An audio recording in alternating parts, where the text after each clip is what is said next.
Estamos otra vez de regreso para terminar este estudio que comenzamos en nuestra última sesión. Estamos comparando tres cosas. Número uno, la perspectiva de las últimas tres plagas en Apocalipsis el capítulo 16. En segundo lugar, la historia del Éxodo en Éxodo 14 y 15. Y luego lo que dice el Espíritu de Profecía sobre este mismo periodo de las últimas tres plagas. Estamos en la página 103 de nuestro sílabo, donde dice encerrados y sin escape. La ira de Faraón y de los egipcios ha aumentado hasta tal punto que están enfurecidos en contra del pueblo de Dios, porque el pueblo de Dios ha salido de Egipto y están enojados. Por lo tanto, Faraón dice, vamos tras ellos y recuperémoslos otra vez como esclavos nuestros.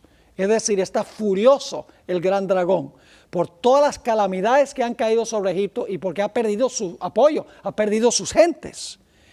Y ahora el pueblo de Dios que ha salido de Egipto se encuentra a orillas del Mar Rojo y se encuentran atrapados. Vamos a leer en Éxodo 14, 5 al 9, las intenciones de Faraón. Dice, y fue dado aviso al rey de Egipto, que el pueblo huía, y el corazón de Faraón y de sus siervos se volvió contra el pueblo. Y dijeron, ¿cómo hemos hecho esto de haber dejado ir a Israel? El pueblo de Dios había salido de Egipto. ¿Para que no nos sirva? Y luego dice, y unció su carro y tomó consigo su pueblo, 100 carros escogidos y todos los carros de Egipto y los capitanes sobre ellos. Y endureció Jehová el corazón de Faraón, rey de Egipto, y él siguió a los hijos de Israel. Pero los hijos de Israel habían salido con mano poderosa. Siguiéndolos pues los egipcios con toda la caballería y carros de Faraón, su gente de a caballo y todo su ejército, los alcanzaron acampados junto al mar delante de Baal-Zephón. Ahora ustedes pueden imaginarse la escena. Vienen los enemigos de Israel que han escapado de Egipto, han salido de Egipto, llamados por Moisés, por el fuerte clamor de Moisés. Y ahora están junto al Mar Rojo y están atrapados, porque el mar está al frente, en un lado hay una cordillera, atrás vienen los egipcios y en el otro lado un desierto. No había escape. Éxodo 14 y el versículo 3, Faraón dice, estos van a ser fácil presa. Vamos a recuperarlos otra vez como nuestros siervos. Los que no estén dispuestos los vamos a matar. Dice allí en Éxodo 14 y el versículo 3, porque Faraón dirá de los hijos de Israel, encerrados están en la tierra, el desierto los ha encerrado. Es decir, este pueblo no tiene escape, son fácil presa nuestra. Y el pueblo empieza a pensar que Dios los ha desamparado. Pero si ustedes leen Éxodo 14, 13 y 14, Moisés le dice, no se preocupen, que esta guerra es de Jehová. Dios va a pelear por ustedes. Esto es justificación por la fe. ¿Sabe? Nosotros pensamos que justificación por la fe sencillamente significa creer en Dios y entonces Dios nos justifica. Aquí vamos a necesitar justificación por la fe. Porque en realidad, mis queridos hermanos y hermanas, cuando llegue este momento, nosotros vamos a saber que nuestro único escape, nuestra única esperanza de salvación física será si Dios interviene, confiar en Dios. Eso es justificación por la fe. Ahora, están encerrados, dice Faraón. La hermana White en la página 104 del sílabo tiene esta cita, Patriarcas y Profetas, página 289. Los hebreos estaban acampados junto al mar, cuyas aguas presentaban una barrera aparentemente infranqueable ante ellos, mientras que por el sur una montaña escabrosa obstruía su avance. ¿Cuál era el gran obstáculo para el escape del pueblo de Dios? El mar, dice ella. Era una barrera aparentemente que infranqueable. Así que parecía que iban a perecer, pero ahora de repente cae una plaga de oscuridad. Vamos a leerlo. Éxodo 14, 19 y 20. Dice, y el ángel de Dios que iba delante del campamento de Israel se apartó e iba en pos de ellos. Y asimismo la columna de nube que iba delante de ellos se apartó y se puso a sus espaldas. Saben que la columna de fuego y nube iba delante de ellos. Esto dice que la columna de nube y fuego subió por encima de sus cabezas, se interpuso entre ellos y los egipcios. Sigue diciendo en el versículo 20, e iba entre el campamento de los egipcios y el campamento de Israel, y ahora escuchen, y era nube y tinieblas para aquellos, y alumbraba a Israel. Y en toda aquella noche no se acercaron los unos a los otros. Una plaga de oscuridad sobre los egipcios, pero sobre el pueblo de Dios, luz. Recuerden eso. Esa es la quinta plaga. Ahora, la sexta plaga, el secamiento de las aguas. Mientras las aguas estaban unidas, el pueblo de Dios estaba en peligro. Pero si de alguna manera las aguas se secaban, habría un escape para el pueblo de Dios. ¿Están captando el paralelo con la sexta plaga? Secamiento. En Éxodo 14, 21 dice, y extendió Moisés su mano sobre el mar, e hizo Jehová que el mar se retirase por recio viento oriental toda aquella noche. Y volvió el mar en ¿qué? En seco. Y las aguas quedaron divididas. Recuerden que leímos en Apocalipsis 16 que dice que Babilonia se dividió en tres partes. Antes Babilonia estaba unida. Y aquí dice divididas y también dice que el agua se... Qué interesante. Sigue diciendo, entonces los hijos de Israel entraron por el medio del mar. ¿Se preparó un camino, sí o no? Sí. Dice, entraron por el medio del mar en seco, teniendo las aguas como muro a su derecha y a su izquierda. Pero la historia no termina ahí. Porque después que las aguas se secaron, ahora las aguas están ayudando ¿a quiénes? A Israel. Él pueda escapar. Pero no solamente se secan las aguas, sino que ahora las aguas van a hacer algo espectacular. Las aguas, después de quitarle su apoyo a los egipcios y proveer un camino para el pueblo de Dios, ahora las aguas enfurecidas van a caer sobre los egipcios para aniquilarlos. ¿Están entendiendo? Vamos a leerlo. Éxodo 14, 26 al 28. Y Jehová dijo a Moisés, extiende tu mano sobre el mar, para que las aguas vuelvan sobre los egipcios, sobre sus carros y sobre su caballería. Entonces Moisés extendió su mano sobre el mar, y cuando amanecía, ¿cuándo fue que pasó esto? Cuando se levantaba el sol. ¿Recuerdan los reyes que vienen de donde se levanta el sol? Cuando se levantaba el sol, el mar se volvió en toda su fuerza. Y los egipcios al huir se encontraban con el mar. Y Jehová derribó a los egipcios en medio del mar. Y volvieron las aguas y cubrieron los carros y la caballería. Y todo el ejército de Faraón que había entrado tras ellos en el mar, no quedó de ellos ni uno. ¿Qué pasó con las aguas? Se secaron. ¿Y luego qué hicieron las aguas? Ahogaron a los egipcios. Ahora, ¿qué representan las aguas simbólicamente? Porque ese es el panorama literal. Pero en Apocalipsis lo que es literal es simbólico. Y lo que fue local ahí en el Mar Rojo es global. Ahora, fíjense Apocalipsis, Isaías 17, 12. Ya leímos esto, pero vamos a leerlo de nuevo. Hay multitud de muchos pueblos que harán ruido como estruendo del mar, y murmullo de naciones que harán alboroto como bramido de muchas aguas. ¿Qué hacen las aguas? Braman, se airan. Dice, los pueblos harán estrépito como de ruido de muchas aguas, pero Dios los reprenderá y huirán lejos. serán ahuyentados, como pasó en el Mar Rojo. Solo que aquí las aguas representan ¿qué? Las naciones que quieren atacar al pueblo de Dios. Dice, serán ahuyentados como el tamo de los montes delante del viento y como el polvo delante del torbellino. En Éxodo 14, 21 dice, y extendió Moisés su mano sobre el mar, e hizo Jehová que el mar se retirase por recio viento oriental toda aquella noche. Y volvió el mar ¿en qué? En seco, y las aguas quedaron divididas. Las dos palabras claves que encontramos en la sexta plaga del libro de Apocalipsis. Al final de la historia no es un mar literal que se va a secar.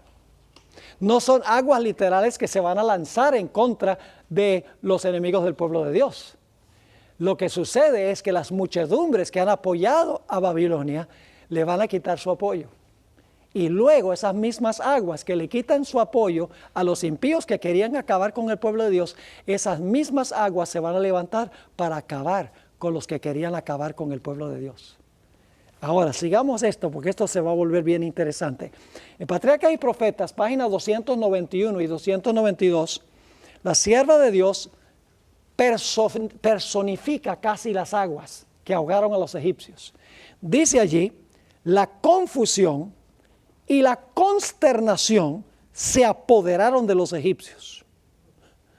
En medio de la ira de los elementos, en la cual oyeron la voz de un Dios airado. ¿En la cual oyeron qué? La voz de un Dios airado. Trataron de desandar su camino y huir hacia la orilla que habían dejado. Pero Moisés extendió su vara y las aguas amontonadas, ahora casi se personifican las aguas, silbando y bramando, hambrientas de su presa, se precipitaron. Lamentablemente en español la traducción no es la mejor. En inglés la palabra precipitaron es la palabra rush. ¿Y saben lo que hace, lo que significa la palabra rush? Son las aguas, cuando un río está crecido, las aguas hacen rush. Es decir, la terminología que usa la hermana White aquí, que se traduce al español precipitaron, se pierde la connotación de aguas. Pero aquí dice que las aguas silbando, bramando, hambrientas de su presa, se precipitaron sobre ellos y tragaron al ejército egipcio en sus negras profundidades. Las aguas se secaron y luego se lanzaron en contra de sus enemigos. Esa es la sexta plaga. Oscuridad, secan las aguas, luego las aguas ahogan al pueblo de Dios y ahora viene la séptima plaga. Y ustedes dicen, ¿dónde está la séptima plaga? A orillas del Mar Rojo. ¿Recuerdan lo que sucedió en la séptima plaga? Hubo un terremoto, relámpagos, truenos, la voz de Dios. Necesitamos ir al Salmo 77 para ver qué pasó en el Mar Rojo cuando las aguas se secaron y las aguas se lanzaron contra los egipcios. Salmo 77 y el versículo 16 al 20. Está hablando de lo que pasó a orillas del Mar Rojo. Te vieron las aguas, oh Dios. Las aguas te vieron y temieron. Casi personifica las aguas, ¿no? Los abismos también se estremecieron.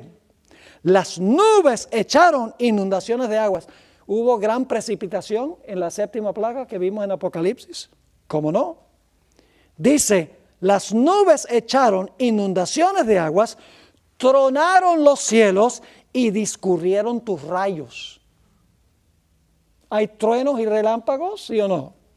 Claro, las nubes echaron precipitación, ¿cómo no? Dice, la voz de tu trueno, la voz de Dios es la que suena como un trueno. Pueden ver eso en Juan, el capítulo 12. Dice, la voz de tu trueno estaba en el torbellino, tus relámpagos alumbraron el mundo, se estremeció y tembló la tierra. Y ustedes dicen, ¿y esto a qué evento se refiere? ¿A qué momento? Sigamos leyendo. En el mar fue tu camino. ¿Recuerdan la palabra camino? Preparar un camino. En el mar fue tu camino y tus sendas en las muchas aguas y tus pisadas no fueron conocidas. condujiste a tu pueblo como ovejas por mano de Moisés y Aarón. Esto está describiendo lo que pasó a orillas del Mar Rojo. Lo mismo que la séptima plaga, la voz de Dios como un relámpagos, truenos, voces, un terremoto gigantesco, precipitación torrencial del cielo. Lo que leímos en cuanto a la séptima plaga está aquí en el Salmo 77. ¿Saben algo interesante? Que entre los egipcios imperó un pánico. Vamos a leer Éxodo 14, 23 al 25. ¿Están viendo los paralelos? Éxodo 14, 23 al 25. Y siguiéndolos los egipcios, entraron tras ellos hasta la mitad del mar. Toda la caballería de Faraón, sus carros y su gente. Y aconteció a la vigilia de la mañana. Fíjense, cuando se va a levantar el sol. En Apocalipsis son los reyes que vienen de donde se levanta el sol. Dios vino a rescatar a su pueblo, aquí en el Mar Rojo.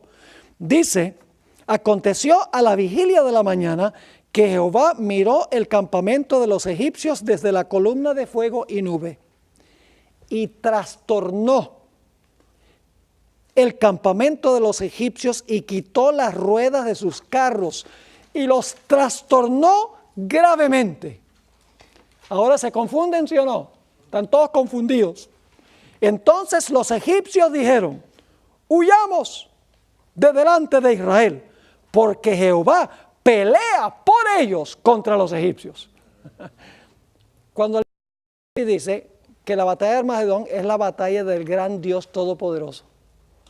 Algunos que interpretan las profecías, no en la iglesia adventista, sino otros cristianos, dicen que la batalla de Armagedón es cuando Cristo esté viniendo en las nubes, los impíos les están tirando cohetes para impedir la segunda venida. Ese no es el panorama. El panorama es que al pelear contra el pueblo de Dios, están peleando contra el Dios del pueblo. Es una lucha contra Dios en la persona de su pueblo. Y cuando los egipcios se metieron con el pueblo, Dios dijo, se están metiendo conmigo. Por eso es tan importante el pacto.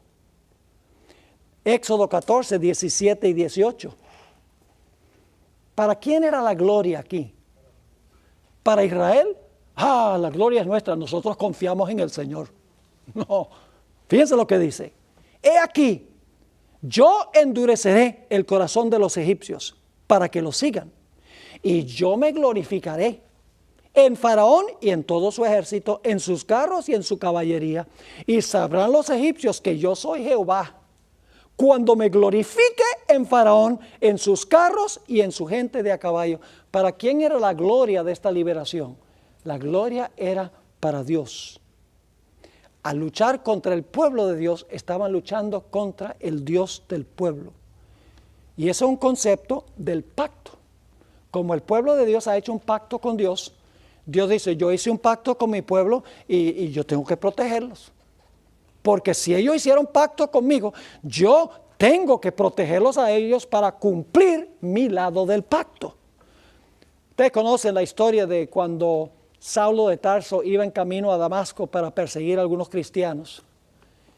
Cuando estaba andando, una luz deslumbrante lo tumbó al suelo. Y la voz dijo, Saulo, Saulo, ¿por qué me persigues? Y Saulo está escuchando esta voz del cielo y dice, bueno, sí, yo no sabía que Damasco quedaba para arriba. Bueno, no pensó eso.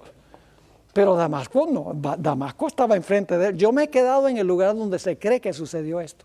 En el 2001, en mayo, hice un viaje, una gira de predicación por el Líbano, Siria y Jordania. Y nos quedamos ahí en el lugar donde se cree que pasó esto. No se sabe a ciencia cierta, pero por lo menos queda cerca de Damasco. Hubiera sido el camino por donde transitó Saulo. Y entonces Saulo dice, pero ¿quién eres tú para saber a quién estoy persiguiendo? Jesús dice, yo soy Jesús de Nazaret a quien tú persigues. Al perseguir al pueblo, está persiguiendo a Jesús. Esa es la guerra final. No es una guerra directa contra Dios, sino una guerra contra Dios en la persona de su pueblo. En cuanto lo hicisteis a uno de estos mis hermanos más pequeñitos, a mí lo hicisteis, dice Jesús en Mateo el capítulo 25. Hay 4 ilustraciones que yo tengo aquí en la nota en la página 106 que nos ayudan a entender esto. En la antigüedad, un rey grande a veces hacía un pacto, o un rey pequeño hacía un pacto con un rey grande, con un rey más poderoso. Cuando el rey menor hacía un pacto con el rey mayor, el rey menor decía, mira, yo prometo obedecerte como mi soberano, pero tú te comprometes a protegerme. Pues esa es la relación de Dios con su pueblo, el pacto. El pueblo dice, mira, Señor, yo te voy a obedecer a ti, pero tú te encargas de protegerme. Y el que guerrea en contra, en la antigüedad, cuando alguna nación venía y guerreaba con el rey menor, ¿quién se metía a la pelea? El rey mayor, porque había un pacto. Se puede conocer esto por la relación entre un pastor y sus ovejas. David es el ejemplo primordial. ¿Qué pasaba cuando venía un oso para comerse una de las ovejas de David?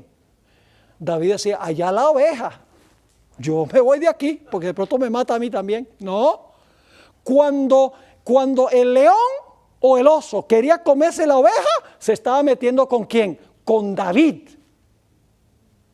Jesús es el pastor y somos sus ovejas.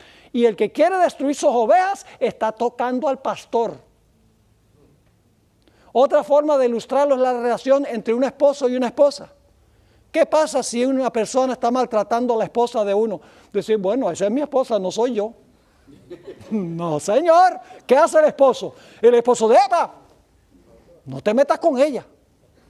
Esa es mi esposa, somos una carne. Si tú te metes con ella, te estás metiendo conmigo. ¿Le está quedando claro? La iglesia es el cuerpo y Cristo es la cabeza. El que toca el cuerpo, toca también la cabeza. Así que cuando hacemos un pacto con el Señor se compromete a proteger a su pueblo. Eso es lo que está pasando ahí en el Mar Rojo y lo que va a pasar al final de la historia. La guerra final no es directamente los impíos contra Dios, sino los impíos contra Dios en la persona de los seguidores del Señor. Las aguas que son de los malignos contra el pueblo de Dios que va a pasar por las aguas. Y ahora lo interesante es que después que el pueblo de Dios pasa por ese camino donde Dios vino a rescatarlos, Dios le preparó el camino para el escape, llegan al otro lado, las aguas se tragaron a sus enemigos, después de haberse secado las aguas, en Éxodo 15, el cántico de Moisés.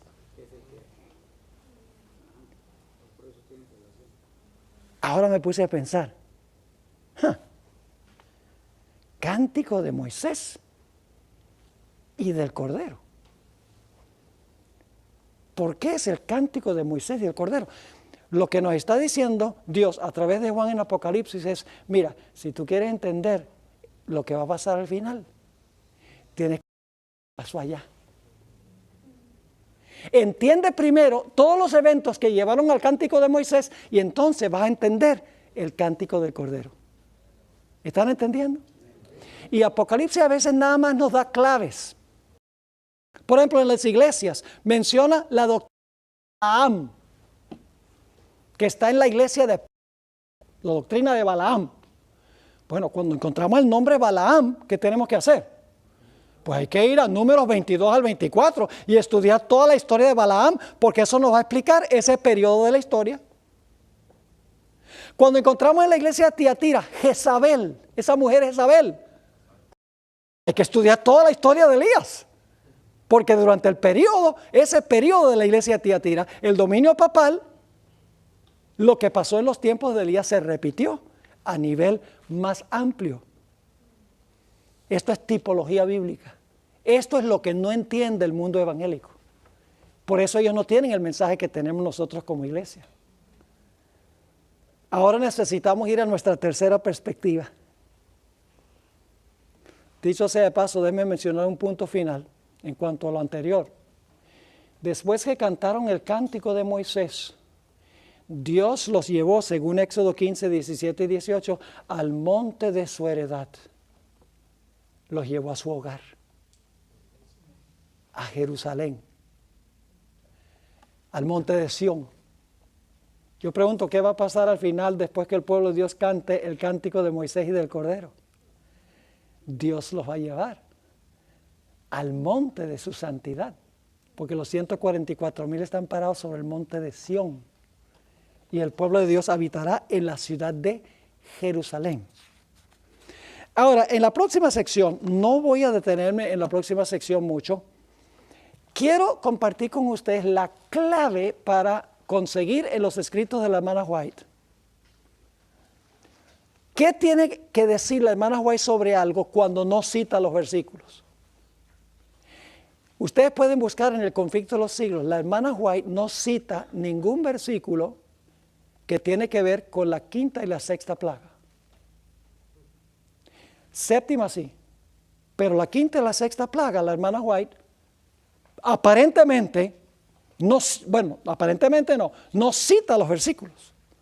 Y por lo tanto algunos dicen, bueno, la hermana White no tuvo mucho que decir en cuanto a la quinta y la sexta plaga. Sí tuvo mucho que decir en cuanto a esas plagas, pero no usa los versículos, sino que los interpreta.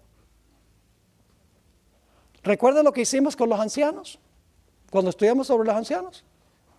Hay uno sentado sobre el trono. ¿Se identifica ese personaje en Apocalipsis? ¿Lo identifica la hermana White? El Padre. Mencionamos que en Apocalipsis 4 y 5 hay 4 seres vivientes. Simbólico, lenguaje simbólico. La hermana White dice querubines y serafines. No cita los versículos. En Apocalipsis 4 y 5 aparecen los 24 ancianos. ¿Saben que la hermana White nunca en todos sus escritos menciona 24 ancianos? ¿Tuvo nada que decir? Claro que sí. Lo que hace es tomar el símbolo y lo interpreta. Los representantes de los mundos que nunca pecaron. Ya lo leímos. Los 7 candeleros, ella en Hechos del Apóstol le dice el Espíritu Santo. El Cordero como inmolado, ella no dice que Jesús llegó como Cordero inmolado, dice que llegó con las heridas en sus manos, en sus pies, en su costado y en su sien. Está interpretando con lenguaje nuestro lo que significan los símbolos. Pero como no cita los versículos, algunos dicen, la hermana White no tuvo nada que decir en cuanto a eso. Lo que hay que hacer es buscar detrás de la interpretación, los versículos que está interpretando. ¿Me están entendiendo? Ahora, con eso en mente, vamos a la página 109. A la página 109, porque las páginas anteriores yo vuelvo a hablar otra vez de los ancianos y cómo determinar lo que la hermana White tuvo que decir en cuanto a algo cuando no cita los versículos. Ahora, eventos que preceden a la quinta y la sexta plaga. Lo voy a mencionar rápidamente. Yo pregunto, ¿el pueblo de Dios para ese tiempo estará en cruel servidumbre? ¿Habrán perdido su libertad? ¿Algunos estarán en la cárcel, huyendo a los montes? Escuchen esta cita. Estamos ahora mirando la perspectiva de la hermana White. Conflicto de los siglos 6-71. Pero muchos seres humanos de todas las naciones y de todas clases, grandes y pequeños, ricos y pobres, negros y blancos, serán arrojados en la más injusta y cruel servidumbre. Lo mismo que sucedió en los días de Israel. Sí, pero esto es a nivel de ¿qué? A nivel de todo el mundo. Y ya no es con Israel literal, es con todo el pueblo de Dios, dice ella, de toda nación. Sigue diciendo, los amados de Dios pasarán días penosos, encadenados, encerrados en cárceles, sentenciados a muerte, algunos abandonados adrede para morir de hambre y de sed en sombríos y repugnantes calabozos. Ningún oído humano escuchará sus lamentos, ninguna mano humana se aprontará a socorrerlos. Una condición parecida a la condición en la cual se encontraba Israel. Al igual que en los días de Israel, la ira de los impíos aumentará cada vez más por los desastres que hay en la naturaleza. Lo mismo sucedió en los días de Elías, cuando Acab acusó a Elías de causar las calamidades que estaban sucediendo en la sociedad. Dice la sierva del Señor en cuanto a estas calamidades, ¿y por qué Satanás va a causar estas calamidades? En Egipto estas calamidades vinieron para poder culpar al pueblo de Dios. Lo mismo va a pasar al final de la historia. Dice la sierva del Señor en el Conflicto de los Siglos, páginas 646 y 647, Al par que se hace pasar ante los hijos de los hombres como un gran médico que puede curar todas sus enfermedades, Satanás producirá enfermedades y desastres, al punto que ciudades populosas serán reducidas a ruinas y desolación. Eso no lo hemos visto todavía, pero eso viene. Y finalmente le van a decir, ¿por qué está pasando todo esto? Porque no se guarda el domingo. Y todavía las cosas van a ir peor. Y van a decir, bueno, estamos guardando el domingo, ¿y por qué las cosas peor? Porque hay un grupito que no está obedeciendo. A eso viene. Sigue diciendo, ahora mismo está obrando. Ejerce su poder en todos los lugares y bajo mil formas, en las desgracias y calamidades de mar y tierra, en las grandes conflagraciones, guerras, en los tremendos huracanes, en las terribles tempestades de granizo, en las inundaciones, en los ciclones, en las mareas extraordinarias y en los terremotos. ¿Estamos viendo todo eso hoy? Destruye las mieses casi maduras y a ellos siguen la hambruna y la angustia. Propaga por el aire emanaciones mefíticas, es decir, venenosas, y miles de seres perecen en la pestilencia. Estas plagas, fíjense que son plagas, pero no son las plagas las últimas. Estas plagas irán aumentando más y se harán más y más desastrosas. La destrucción caerá sobre hombres y animales. La tierra se pone de luto y se marchita. Desfallece la gente encumbrada de la tierra. La tierra también es profanada bajo sus habitantes, porque traspasaron la ley, cambiaron el estatuto y quebrantaron el pacto eterno. Tengo un sermón completo que prediqué hace un mes sobre esas tres frases. ¿Por qué el mundo es destruido? Por tres cosas. Traspasaron la ley, una mejor traducción es cambiaron la ley, cambiaron el estatuto singular, ese es el cambio del sábado, y quebrantaron el pacto eterno. El pacto es la ley de Dios, pero no entremos en eso ahora.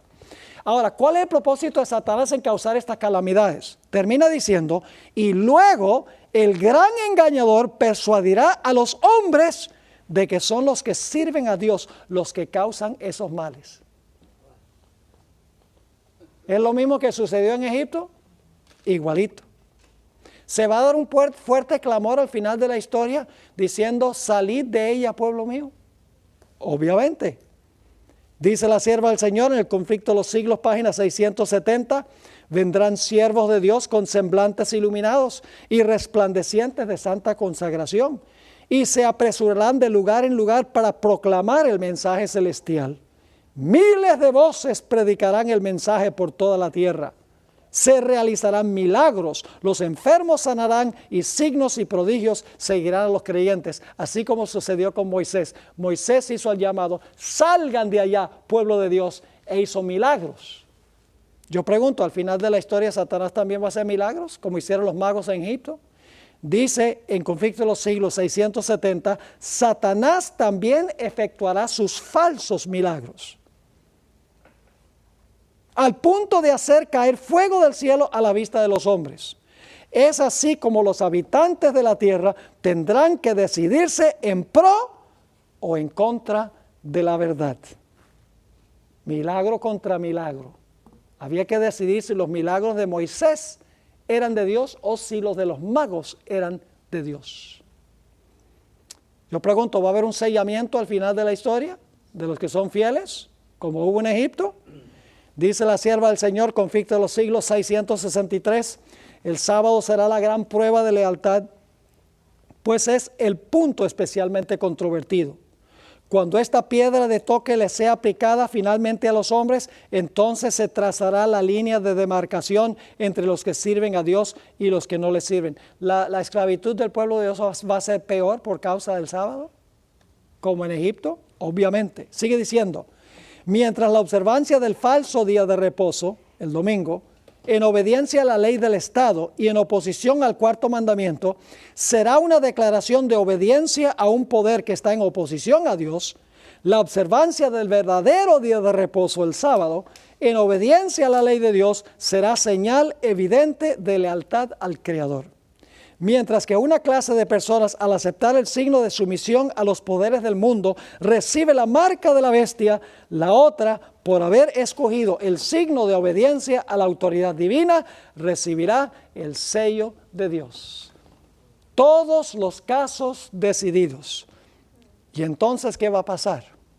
Se va a cerrar la puerta de la gracia como pasó en Egipto. Concerniente a esto, en la página 671, dice la sierva del Señor: cuando termine el mensaje del tercer ángel, la misericordia divina no intercederá más por los habitantes culpables de la tierra. El número de sus súbditos está completo. Fíjese, el número de sus súbditos. Es una referencia a los 144,000. El reino y el señorío y la majestad de los reinos debajo de todo el cielo van a ser dados a los herederos de la salvación. Y Jesús va a reinar como Rey de reyes y Señor de señores. Y entonces empiezan a caer las plagas. Las primeras 4 van a irar a los impíos contra el pueblo de Dios. Note lo que dice Primeros Escritos 36 y 37. Ahora estamos viendo que lo que dice la Biblia lo corrobora el espíritu de profecía. Dice: vi que los 4 ángeles iban a retener los vientos mientras no estuviese hecha la obra de Jesús en el santuario. Y que entonces postreras plagas. ¿Ve? El sellamiento viene antes de las plagas, ¿verdad? Porque va a proteger al pueblo de Dios de las plagas. Ahora, fíjense lo que dice aquí. ¿Qué hicieron las plagas? Estas que enviaron a los malvados contra los justos. Pues los primeros pensaron que habíamos atraído los juicios de Dios sobre ellos, y que si podían raernos de la tierra, las plagas se detendrían. Se promulgó un decreto para matar a los santos. Y esto sucede después de la segunda plaga. No tenemos tiempo de entrar en eso. Tal vez en la sesión de preguntas y respuestas podemos ampliar ese punto. Se promulgó un decreto para matar a los santos, lo cual los hizo clamar día y noche por su libramiento. Igual que lo que pasó con Israel a orillas del Mar Rojo. Clamaron a Dios. Este fue el tiempo de la angustia de Jacob, como lo fue para Israel a orillas del Mar Rojo. Entonces todos los santos clamaron en angustia de ánimo y fueron ¿qué? Libertados por la voz de Dios. Los 144,000 triunfaron, sus rostros quedaron iluminados por la gloria de Dios. Hemos llegado al punto de la 5ª, 6ª y 7ª plaga. Ustedes pueden leer en el Conflicto de los Siglos.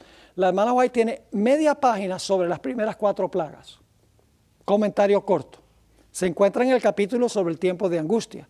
Es después del cierre de la puerta de la gracia. Pero luego la hermana White, aparentemente la 5ª y la 6ª plaga, no cita ningún versículo.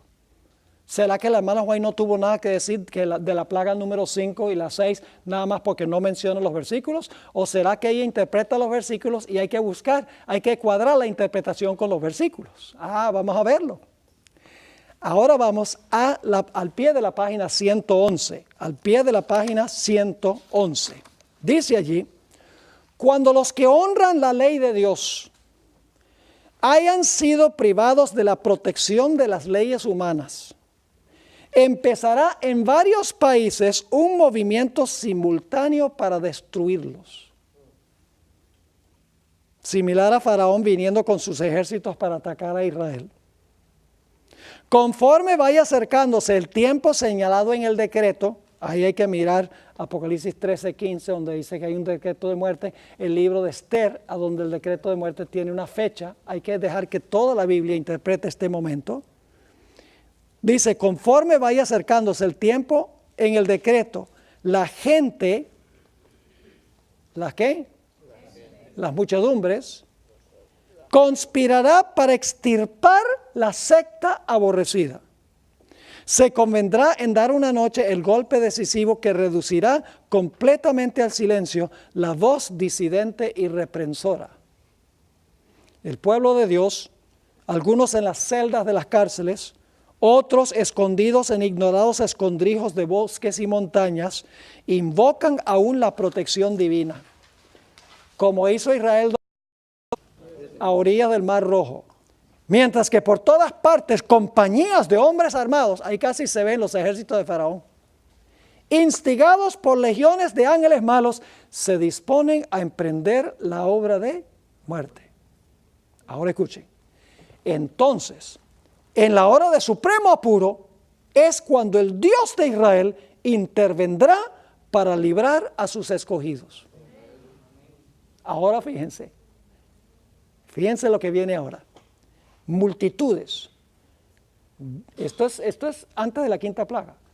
Multitudes de hombres perversos, profiriendo gritos de triunfo, burlas e imprecaciones. Casi no puede escuchar los ejércitos de Faraón. Están a punto de arrojarse. Lamentablemente la traducción no capta. La palabra en inglés es, están a punto de rush, que es lo que hacen aguas. Están a punto de las aguas caer sobre su presa. Ahora escuchen, cuando de pronto densas tinieblas, más sombrías que la oscuridad de la noche, caen sobre la tierra. ¿Qué plaga es esa? La quinta plaga. Pero recuerda lo que pasó ahorita en el Mar Rojo, oscuridad para los enemigos, pero para el pueblo de Dios, ¿qué? Sigamos leyendo. Dice, luego un arco iris que refleja la gloria del trono de Dios se extiende de un lado a otro del cielo y parece envolver a todos los grupos en oración. Tinieblas para los impíos, luz para el pueblo de Dios. Ahora fíjense cuál es el próximo evento. Las multitudes. Simbólicamente, ¿qué son las multitudes? Las aguas. Las multitudes encolerizadas se sienten contenidas en el acto. ¿Qué plaga es esa? Las multitudes a las aguas se sienten ¿qué? Contenidas. Las aguas se han ¿qué? Se han secado. Dice, las multitudes encolerizadas se sienten contenidas en el acto. Sus gritos de burla expiran en sus labios. Olvidan el objeto de su ira sanguinaria. Con terribles presentimientos contemplan el símbolo del pacto divino y ansían ser amparadas de su deslumbradora claridad. ¿Están viendo la secuencia aquí? Oscuridad para los impíos, luz para el pueblo de Dios. Y en ese momento, cuando caen las tinieblas, las muchedumbres que quieren ahogar al pueblo de Dios son ¿qué? Contenidas en el acto, son frenadas. Ese es el secamiento del Éufrates, cuando las muchedumbres ya no van a atacar al pueblo de Dios. La hermana White en el siguiente capítulo, que se titula La desolación de la tierra, amplía un poco más este momento. Escuchen esto. Cita Zacarías 14, que leímos. La gente ve que fueron engañados. ¿Qué son las aguas? Muchedumbres, naciones, lenguas y pueblos. La gente son las aguas. La gente ve que fueron engañados. Se acusan unos a otros de haberse mutuamente a la destrucción. Pero todos concuerdan para abrumar a los ministros con la más amarga condenación. Los pastores infieles profetizaron cosas agradables, indujeron a sus oyentes a menospreciar la ley de Dios y a perseguir a los que querían santificarla. Ahora en su desesperación, estos maestros confiesan ante el mundo su obra de engaño. Ahora escuchen, antes de eso, los líderes de Babilonia, del papado y el protestantismo apóstata, ¿cómo los miraba el pueblo? La ramera estaba sobre las aguas y las hijas y la muchedumbre dice, ¿qué son estos sistemas? Pero ahora escuchen lo que va a pasar. Las multitudes, que son las aguas, ¿verdad? Las aguas sobre las cuales se sienta la ramera son multitudes, naciones, lenguas y pueblos. Dice, las multitudes se llenan de furor. Ahora, ¿qué van a hacer las aguas que se desecaron? Que fueron contenidas. ¿Ahora qué van a hacer? Se van a levantar para acabar con los que los apoyaban, con los que apoyaban antes. Las multitudes se llenan de furor. Estamos perdidos, exclaman, y vosotros sois la causa de nuestra perdición, y se vuelven contra los falsos pastores. Precisamente aquellos que más los admiraban en otros tiempos pronunciarán contra ellos las más terribles maldiciones. Las manos mismos que los coronaron con laureles se levantarán para aniquilarlos. Es decir, las espadas ya no van a atacar al pueblo de Dios. Se secaron, le retiraron su apoyo a Babilonia y ahora van a acabar con Babilonia, como las aguas en el Mar Rojo. Dice, las espadas que debían servir para destruir al pueblo de Dios se emplean ahora para matar a sus enemigos. Por todas partes hay luchas y derramamiento de sangre. Y ahora noten la cita de la hermana White. Y esta será la plaga que herirá Jehová a todos los pueblos que hayan peleado contra Jerusalén. La hermana White interpreta a Jerusalén como todo el pueblo de Dios en todo el mundo. Se les consumirán las carnes estando sobre sus pies, y los ojos se les consumirán en sus cuencas, y se les consumirá la lengua en su boca, y sucederá en aquel día que habrá entre ellos una gran consternación procedente de Jehová, y trabará cada cual la mano de su prójimo, y la mano de éste se levantará contra la mano de su compañero. Zacarías 14. En la loca lucha por sus propias desenfrenadas pasiones, y debido al terrible derramamiento de la ira de Dios sin mezcla de piedad, caen los impíos habitantes de la tierra, sacerdotes, gobernantes y el pueblo en general, porque se están matando unos a otros. Las aguas se están acabando con aquellos que antes los apoyaban. Ricos y pobres, grandes y pequeños, y los muertos por Jehová en aquel día estarán tendidos de un cabo, de cabo a cabo de la tierra, no serán llorados, ni recogidos, ni enterrados. Ahora necesitamos preguntarnos si esta perspectiva está correcta, porque la hermana White no ha citado ningún versículo de la quinta o sexta plaga. Sencillamente ha dicho que hay una oscuridad, luz sobre el pueblo de Dios, las multitudes son frenadas, y luego las multitudes se lanzan en contra de los que antes querían matar al pueblo de Dios. Y luego dice que las espadas que debían matar al pueblo de Dios, matarse los unos a los otros. Pero la hermana White no cita ningún versículo de la quinta ni de la sexta plaga. Y toda la gente dice, no tuvo nada que decir. Claro que sí. Ahora vamos a encontrar que en la misma página, en la página 694, la hermana White va a citar el versículo que tiene que ver con la séptima plaga. Ahora, si la hermana White en la página 694 cita versículos que tienen que ver con la séptima plaga, ¿a dónde esperarían ustedes conseguir sus comentarios sobre la quinta y la sexta? En la página anterior.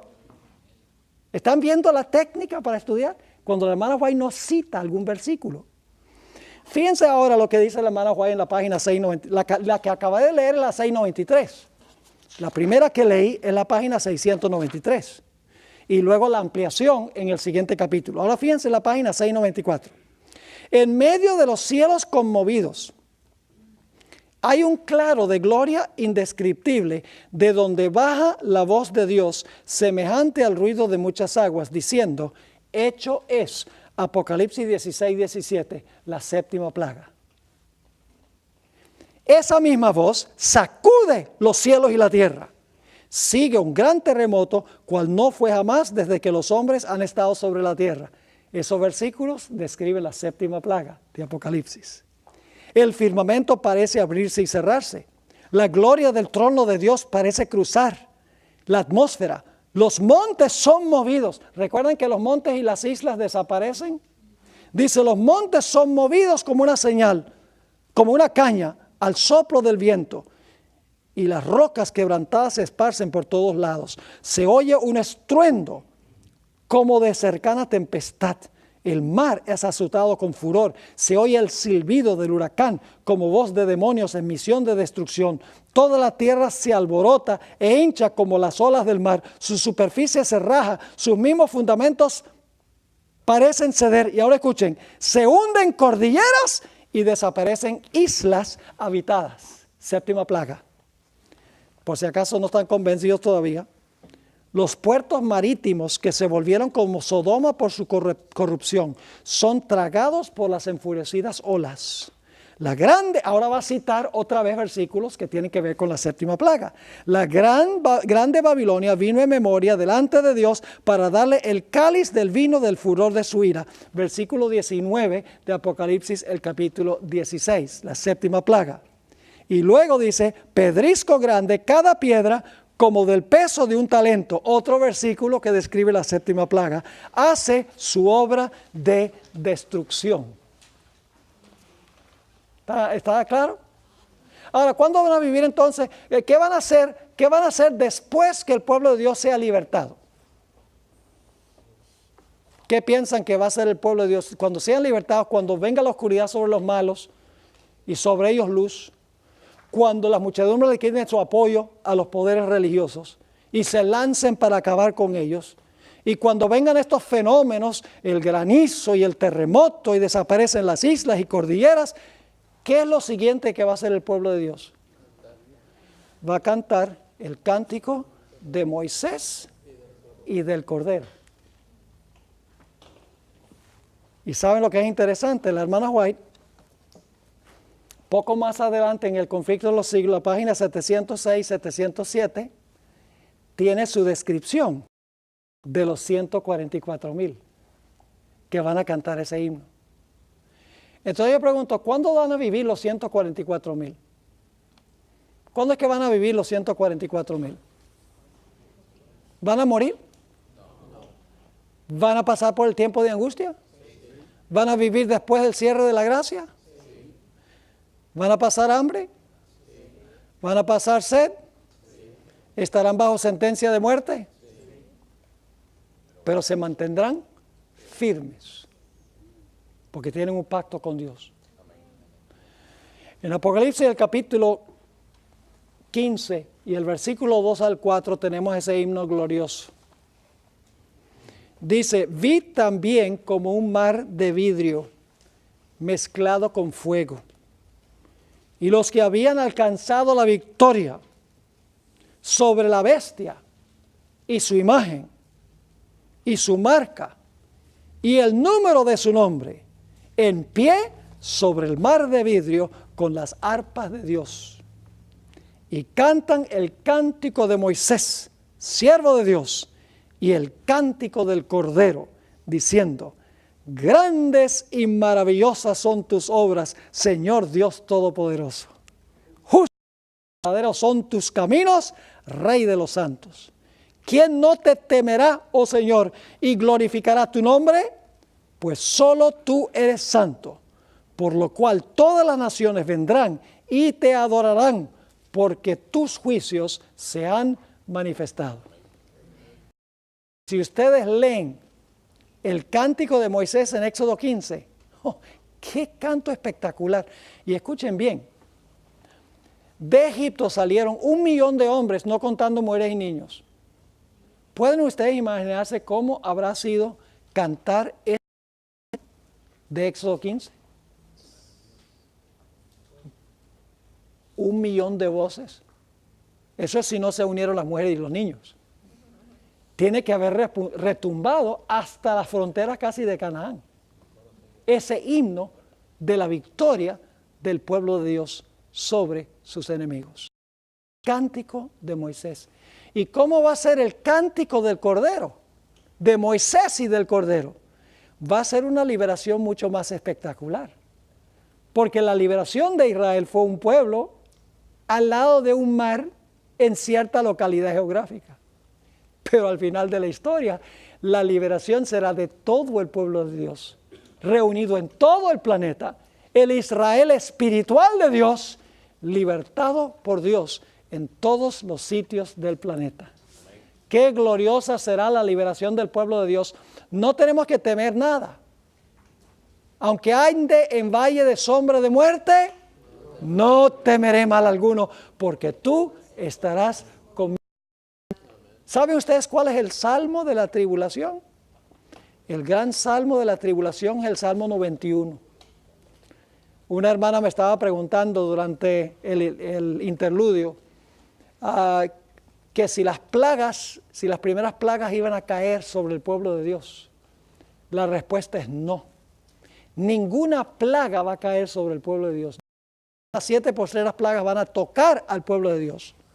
Porque en el Salmo 91, que es el Salmo de la tribulación, que la sierva de Dios dice que sería bueno memorizar ese Salmo, el Salmo 91, dice en el versículo 10, no te sobrevendrá mal, ni plaga tocará tu morada.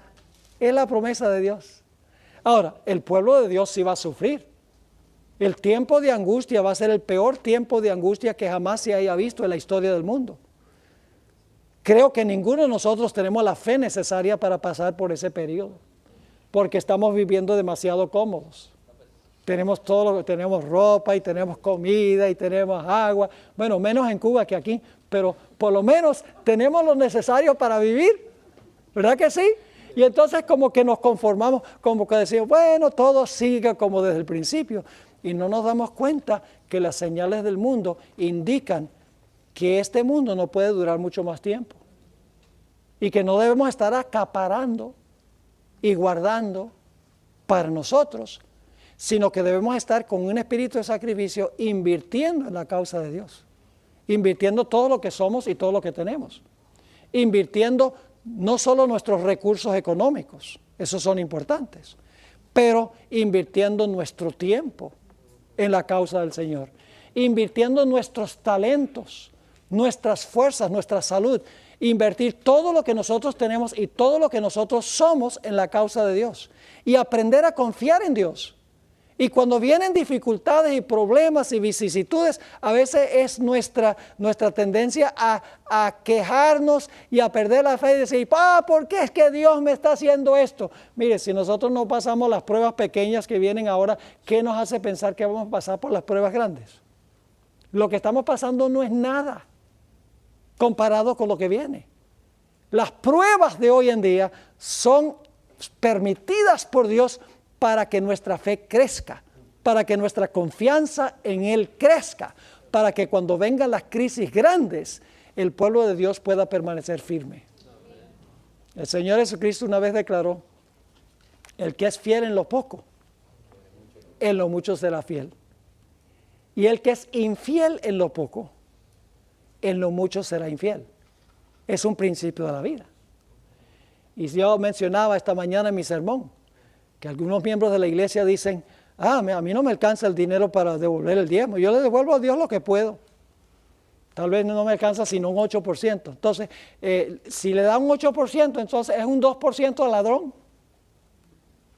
Porque la Biblia aquí dice que es 10%. Y esa misma gente dice, no me alcanza para diezmar, pero cuando lo tenga que entregar todo por el Señor, en un momento se lo entrego. ¿Qué le hace pensar que si no le entrega el 10% después le va a entregar todo? No, Señor. Es en la fidelidad que mostramos ahora, en los pequeños deberes de la vida, que estamos preparándonos para pasar por las pruebas grandes. Así que, mis queridos hermanos y hermanas, en conclusión, miramos hasta este tiempo y decimos, va a ser un tiempo terrible. Desarrollemos la fe necesaria para que podamos pasar victoriosamente por esta crisis cuando sobrevenga y mantenernos fieles al Señor hasta el fin.